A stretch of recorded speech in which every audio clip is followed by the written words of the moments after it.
Hello friends, good morning. Welcome back to my channel কে ব্লগের নতুন একটি ব্লগে সবাইকে অনেক ভালোবাসা। আশা করি সবাই অনেক ভালো আছো। আমিও তোমাদের আশীর্বাদ ভালোবাসায় এখন অনেকটাই ভালো আছি। আর আজকে শনিবার, আর আমি চলে এসেছি সকালবেলার সমস্ত কাজকর্ম সেরে সোজা বাথরুমে। তোমাদের দাদাভাইয়ের কিছু জামাকাপড় ছিল, এগুলোই কাচার জন্য। তো আজকে একটু বাইরে বেরোনোর আছে, ওই ঝাড়খণ্ড টেটের ফর্ম ফিল আপ করতে যাব। যদিও বা পড়াশুনো থেকে একবারই ডিটাচ, তবুও আর কি ওই যে আশায় মরে চাষা, সেই অবস্থা হয়েছে আমার। তো যাই হোক, তোমরা সবাই জানো যে পশ্চিমবঙ্গে এসএসসির অবস্থা কি। তো ঝাড়খণ্ড টেটের এর আগেও অনেকবার ফর্ম বেরিয়েছে, আমি কোনো দিন ফিল আপ করিনি, তো এই ফার্স্ট টাইম ফিল আপ করবো, তো ওর জন্যই যাব। আর এদিকে তোমাদের সাথে কথা বলতে বলতে আমার জামা কাপড়গুলোও ধোয়া হয়ে গেছে, আর এদিকে মিলেও দিয়েছি। আর এই তো স্নান টান করে বেরিয়ে গেছি টোটোতে উঠে। কিন্তু বন্ধুরা গেলাম তো কোনো কাজ হলো না। এই দুদিন আগে যে নোটিফিকেশানটা পাবলিশড হয়েছে, ওর জন্য কিছু কিছু জায়গায় সার্ভার ডাউন করছে, তো ওরা বললো যে এক সপ্তাহ পরে আসুন।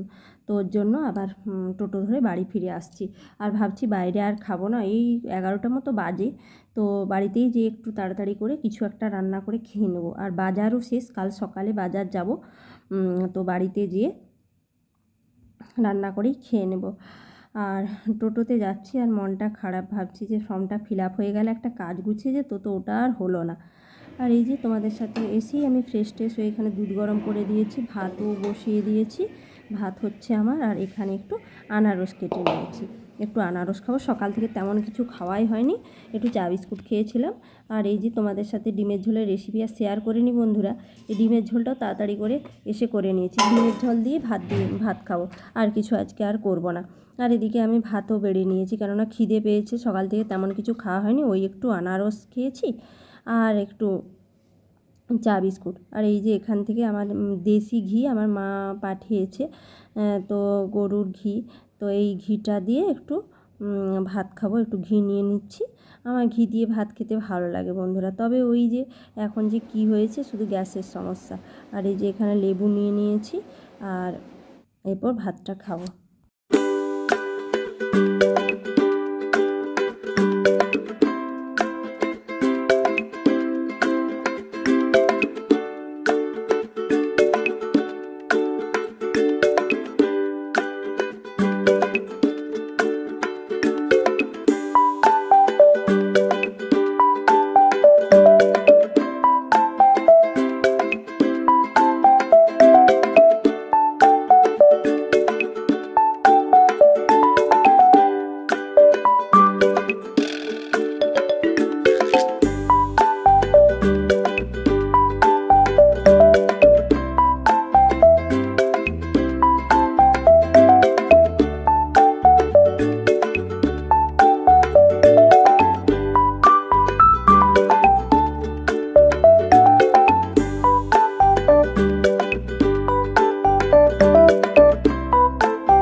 আর এদিকে ভাত খাওয়া দাওয়া করে আমি শুয়ে পড়েছি বন্ধুরা। আর বিকেলে উঠে বাইরে দেখি বৃষ্টিটা হচ্ছে, আর এরকম বৃষ্টি মানে অনেকদিন পর হচ্ছে। আর মুড়ি কপার টপারগুলো ওই জন্য লাগে। দেখো বন্ধুরা, সন্ধেবেলায় যে মুড়ি মাখাবো তার জন্য টমেটো নিয়েছি, পেঁয়াজ নিয়েছি, শসা নিয়েছি, ছোলা নিয়েছি, আর এখানে চা বানাবো, দুধ চা, আর মুড়ি নেব আর চানাচুর নেব, দিয়ে সন্ধ্যাবেলা টিফিনটা এই দিয়েই সারবো। আর এই যে মুড়ি নিয়ে নিয়েছি, একটু চানাচুর নিয়ে নিয়েছি, আর এখানে করছি একটু দুধ চা। অনেক দিন পর বন্ধুরা দুধ চা খাবো। আর আমি দুধ চা খেলে তোমাদেরকে আগেও ব্লগে বলেছি, একটু কড়া করেই দুধ চা খাই। ওই শীতকালে চা খাই, গ্রীষ্মকালে আমি খাইনি, তাও আর কি আজকে একটু খাবো ভাবছি, মুড়ি দিয়ে চা। সন্ধেবেলার এই দিয়ে টিফিন হবে। আর এইদিকে যেহেতু বৃষ্টি হচ্ছে, সেহেতু ভাবলাম দুটো রুটি বানিয়ে নেই, ভাত খেতে ইচ্ছা করে না। আর একার জন্য রুটি বানাতেও বিরক্তি লাগে, তাও আর কি খেতে যখন হবেই তো ওর জন্য বানাচ্ছি। আর হ্যাঁ, তোমরা ভাবছো যে কড়াইতে কি করছি, কড়াইতে করে রুটি বানাবে? হ্যাঁ বন্ধুরা, আমি কড়াইতে করেই রুটি বানাই, কারণ আমি কড়াইতে করে রুটি বানানো, আমি যাদের বাড়িতে ভাড়া থাকি বন্ধুরা, তো উনাদের বাড়ি থেকেই শেখা। কড়াতে ভীষণ ভালো রুটি হয়, মানে এই রুটি বানানো তাওয়ার থেকেও ভালো রুটি হয় কড়াইতে। তো ওর জন্য আমি কড়াইতেই বসিয়ে দিয়েছি, আর তাওয়াটা এক্সট্রা করে ধুতে হবে না, এই আর কি। আর এদিকে দেখো বন্ধুরা, আমার রুটিটা এই তোমরাকে দেখাবো, রুটিগুলো খুব সুন্দর হয়, তবে আজকে রুটিগুলো অতটাও ঠিকঠাক ভালো হয়নি বন্ধুরা। মানে একার জন্য আর কম আটা, এইটুকু আটা দিয়ে মানে অতটাও ভালো হয়নি। যা হোক, রুটি হলেই হলো, খেয়ে নেবো একা তো। তার তোমাদের দাদাভাই থাকলে ভালো করে রুটি বানাতে হয়, না হলে আমার একার জন্য অত চাপ নেই। আর এইদিকে দেখো রুটি আর ডিমের ঝোল নিয়ে বসে গেছি, আর দুটো পেঁয়াজ নিয়েছি। তো এটা বন্ধুরা আমার খাওয়া দাওয়া হয়ে গেছে, খাওয়া দাওয়া করে আমি শুতে চলে আসছি। আর তোমাদের দাদাভাই নেই, ময়নাতে গেছে, গেছে দুদিন ধরে। তো হচ্ছে দুদিনও আসতে পারবে না, একটা ভীষণ কাজে ব্যস্ত আছে। আর আমি একাই